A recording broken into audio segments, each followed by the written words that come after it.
ये ब्यूटीफुल सी trail Kedar valley के ठीक साइड में है। आप मंदिर के साइड साइड ही बस चलते हैं और मैं जाकर रहा हूँ, मैं बहुत ही जल्दी बताऊँगा। बट उससे पहले कुछ इम्पॉर्टेंट थिंग्स।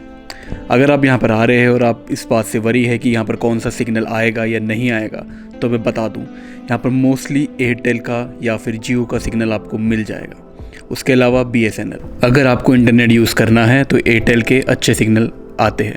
उसके अलावा पूरी की पूरी ट्रैक में और मंदिर के पास भी वाईफाई लगा हुआ है जो फ्री टू एक्सेस है। लेकिन अभी जब हम वहाँ पर थे तो पूरी जगह खाली थी, तो उस वाईफाई की स्पीड ठीक ठाक आ रही थी। लेकिन अगर यहाँ पर बहुत ज़्यादा भीड़ होगी तो चांसेस है कि वो वाईफाई काफ़ी स्लो चल सकता है।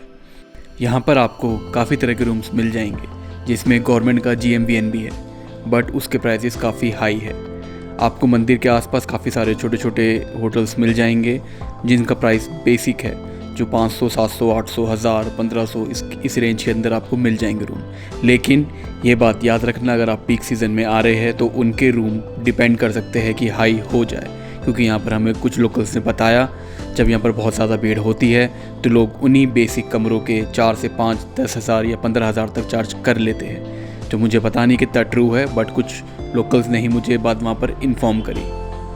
एक बात का ध्यान रखना कि यहाँ पर अगर लाइट जाती है तो कभी कभार वो 2 या 3 दिन तक नहीं आती, या उससे भी ज़्यादा। हमारी फर्स्ट नाइट में ही लाइट चली गई थी और हमारे पूरे 2 दिन के स्टे में वहाँ पर लाइट नहीं थी।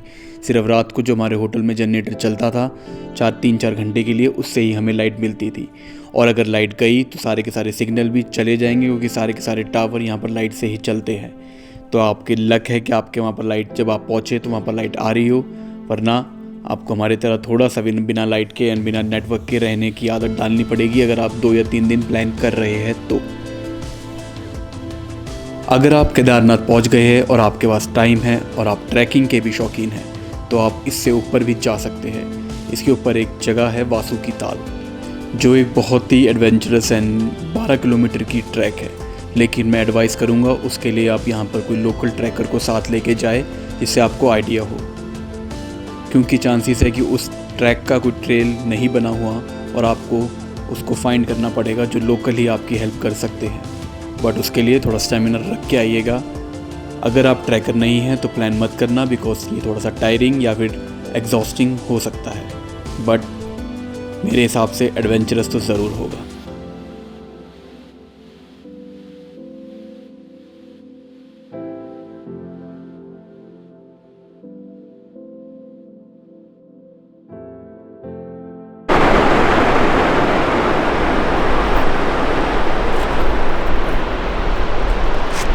Good morning everyone.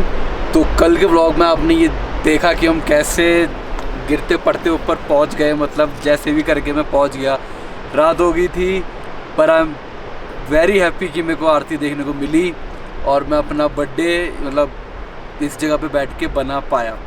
तो आज नेक्स्ट डे, आज हमें उतरना भी है, तो सुबह सुबह हम ऊपर की थोड़ा चढ़ के आए हैं। पीछे आपको नज़र आ रही है पूरी की पूरी केदार वैली और केदार मंदिर ठीक हमारे सामने है।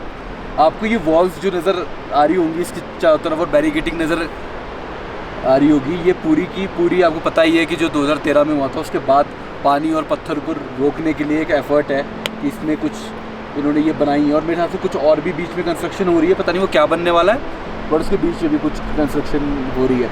अच्छा, तो यहाँ पर आने के बाद आपको क्या कहते हैं, एक इंटरेस्टिंग कुछ चीज़ें यहाँ की ये है कि मैं आपको जो बता दूँ, जो कल व्लॉग में नहीं बता पाया था।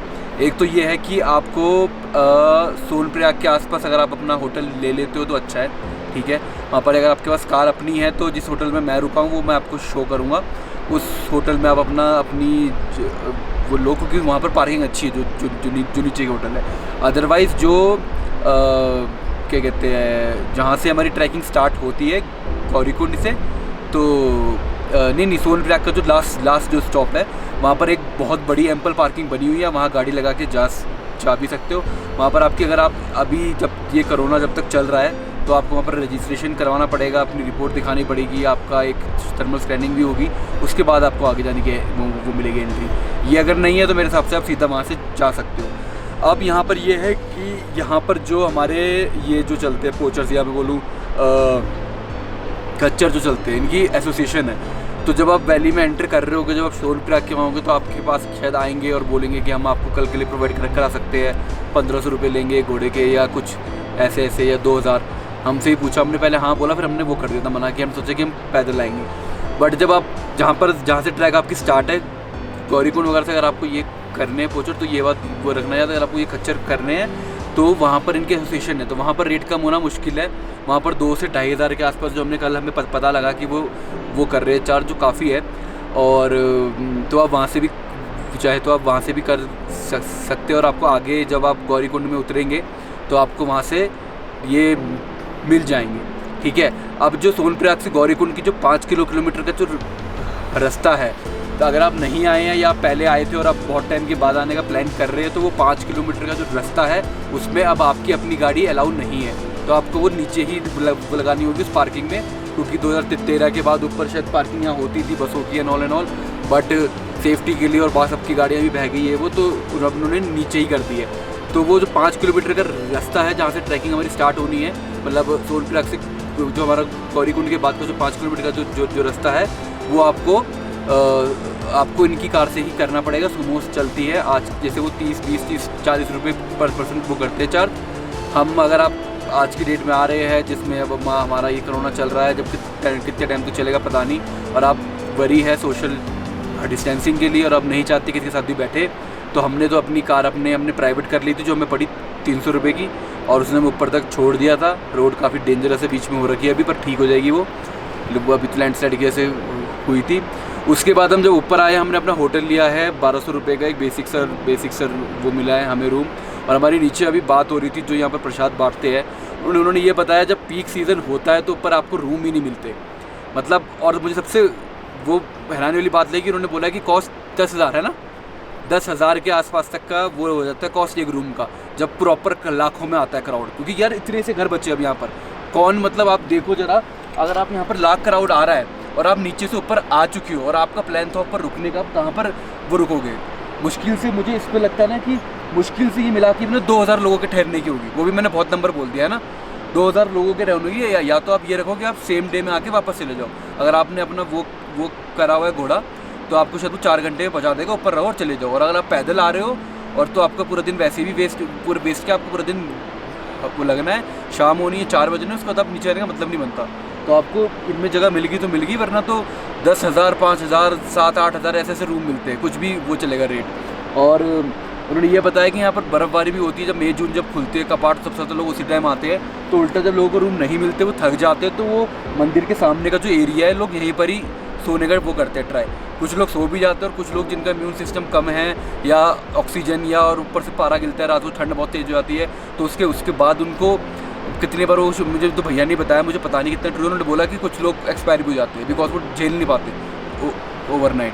तो लाइक हम तो बहुत, मैं बोलूँगा हम पहली बार आए और बहुत ही शायद अच्छे टाइम में आए कि हमें पूरी वैली ही अपनी मिल रही है। मतलब मुश्किल से 60 लोग आए होंगे जो नीचे से आप देखने के लिए आएंगे, 60 से 100, उसके अलावा नहीं है। अब मैं कहाँ पर बैठा हूँ चढ़ के, जो हम ऊपर चढ़ के आए हैं, मैं बैठा हूँ केव के सामने, जो आपको पता होगा कि पिछले कुछ टाइम पहले फेमस हुई थी बिकॉज हमारे honourable prime minister Narendra Modi ने यहाँ पर मेडिटेशन करी थी। तो ये है वो केव जो आपको वहाँ से 1.5 किलोमीटर की आप ट्रैक करेंगे, आप यहाँ पर पहुँच जाएंगे। तो ये केव है, अभी तो उसमें ताला वाला सब वो लगा हुआ है, पता नहीं ये खुलती है या नहीं खुलती आम पब्लिक के लिए, तो अभी तो उसमें ताला वो लगा हुआ है। बट ये वो केव है और ये भी एक तरह से एक सीनिक पॉइंट बन चुका है जहाँ पर अब लोग आते हैं देखने, बिकॉज हमारे प्राइम मिनिस्टर ने यहाँ पर वो करी थी मेडिटेशन। और वैसे भी आप अगर आप मेडिटेशन के लिए भी आ रहे हो तो यहाँ भी बैठ के आप कर लो, मौसम अच्छा भी, तो धूप बहुत आ रही है तेज़, क्योंकि आपको ना यहाँ से यही है कि अगर आप यहाँ बैठ के भी मेडिटेशन करोगे ना, मैं बैठा हुआ था, आपको ये मिलेगा सामने, तो मतलब आपका दिमाग तो शांत होना ही है। मंदिर के सामने बैठ के करनी है तो वहाँ भी करो, अगर वहाँ पर भीड़ हो रही है और यहाँ पर आपको दिख रहा है खाली है, तो यहाँ आके बैठ जाओ बस और देखो और मैं मेडिटेशन करो, मतलब इससे बढ़िया कुछ नहीं होगा। और अभी मैं ये शॉर्टकट अभी सच बंद मत करिए, सोचने तो ये है हमारी केदार वैली। ये है मतलब एक बार आए हो, 2 बार आए हो तो 3-4 बार भी आ जाओ, नहीं आए हो तो फिर तो ज़रूरी आओ, क्योंकि मिस मत वो मत करो। अगर आपको पसंद है religious place and at the same time mountains, view, beauty, religion and peace, you will get all here. Kedar Valley for you.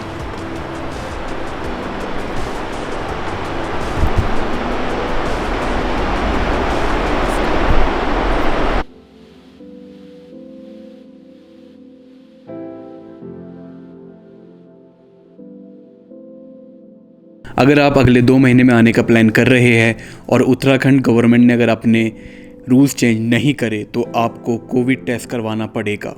And मैं बता दूं, हमने ऋषिकेश से एंट्री करी थी और सोनप्रयाग तक पहुंचने तक हमारे को कम से कम 8 चेक पोस्ट मिली, जहां पर हमारा ई पास का नंबर और हमारा कोविड का सर्टिफिकेट चेक हुआ। यहाँ तक कि जब आप ट्रैक शुरू करते हैं उससे पहले भी वो आपका नंबर, ई पास का, आपका कोविड का टेस्ट एंड आपकी स्क्रीनिंग करते हैं टेम्परेचर। तो अगर आप सोच रहे हैं कि आप कहीं से बच बुच के आ जाएंगे किसी कोने से, तो मेरे हिसाब से वो चांसेस नहीं है, क्योंकि एंड ऑफ द डे जहाँ से ट्रैक शुरू है वो एक ही जगह है और वहाँ पर तो आपकी चेकिंग होगी ही होगी। और उससे पहले भी बहुत सारी जगह है जहाँ पर आपको चेकिंग मिलेगी। तो बिना ई पास और कोविड टेस्ट के मत आइएगा। अगर रूल चेंज हो जाता है एंड कोविड की जगह एंटीजन टेस्ट गवर्नमेंट इंट्रोड्यूस कर देती है तो वो आपका लक है, लेकिन फ़िलहाल कोविड टेस्ट इज़ नेसेसरी।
तो अभी हमने आपको जो भी केव शो करी थी उसके बाद हम थोड़ा सा और आगे आ गए।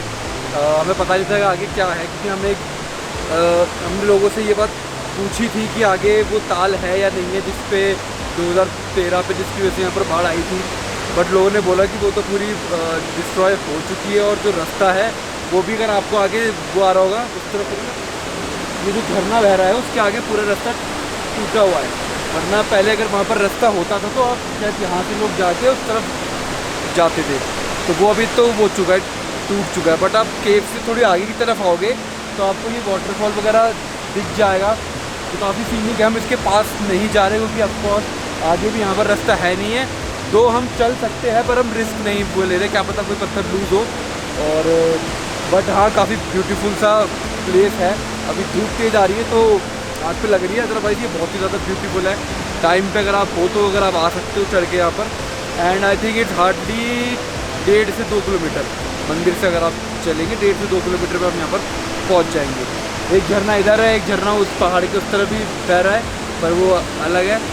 तो मेरे हिसाब से अगर आप जब ये रास्ता खुलता होगा तो लोग यहाँ से चल के उस तरफ भी जब जाते होंगे तो उनको दोनों झरनों का व्यू मिलता होगा। तो जो भी है अच्छा वाटरफॉल।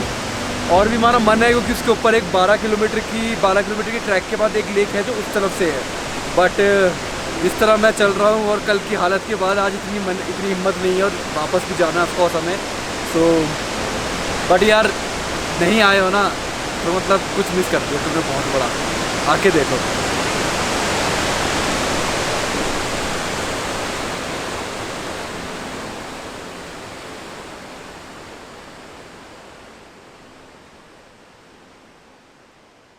ई पास अप्लाई करने के लिए आप याद रखिएगा, 4 धाम ई पास की अलग वेबसाइट है जो ये है।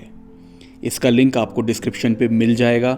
इस पे आप अप्लाई करेंगे तो आपको हाथ के हाथ ई पास मिल जाएगा, कोई वेटिंग पीरियड नहीं है।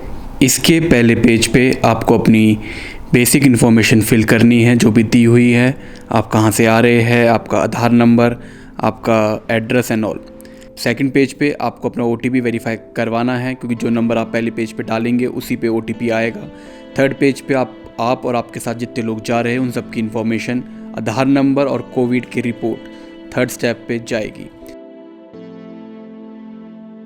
एक बात का ध्यान रखना कि कोविड टेस्ट कराने के 72 घंटे के अंदर आप उत्तराखंड में एंट्री कर ले, और उसके बाद अगर आपको लगता है कि आपको सोनप्रयाग, जहाँ से ये पूरी की पूरी ट्रैक स्टार्ट होनी है, वहाँ पहुँचने में आपको 2 दिन और लगेंगे, तो उसके हिसाब से ही अपनी डेट सिलेक्ट कीजिएगा कि जिस दिन आपको लगता है कि आप ट्रैक शुरू करने वाले हैं उस दिन की आपकी डेट होनी चाहिए। हमने वैसे अपनी सिलेक्टेड डेट से एक दिन लेट ट्रैक स्टार्ट करी थी, तब भी हमें किसी ने नहीं रोका था, लेकिन आप उसके आसपास ही वहाँ पर पहुँच जाए to be on a safer side. और एक बात का और ध्यान रखिएगा, फिर से बता रहा हूँ कि 4 धाम के लिए आपको यहाँ इस वेबसाइट से अप्लाई करना है। अगर आप उत्तराखंड में और कोई एक्टिविटी करना चाहते हैं या घूमने आना चाहते हैं तो ये ई पास वैलिड नहीं होगा, उसके लिए आपको इस वेबसाइट से अप्लाई करना पड़ेगा। यहाँ पर अप्लाई करते टाइम भी अगर आप एज टूरिस्ट आ रहे हैं तो आपको अपनी रिपोर्ट अप्लाई करनी पड़ेगी, लेकिन एक बात का ध्यान रखना कि इसको अप्लाई करने के बाद या सबमिट करने के बाद आपको वेट करना पड़ेगा अप्रूवल का।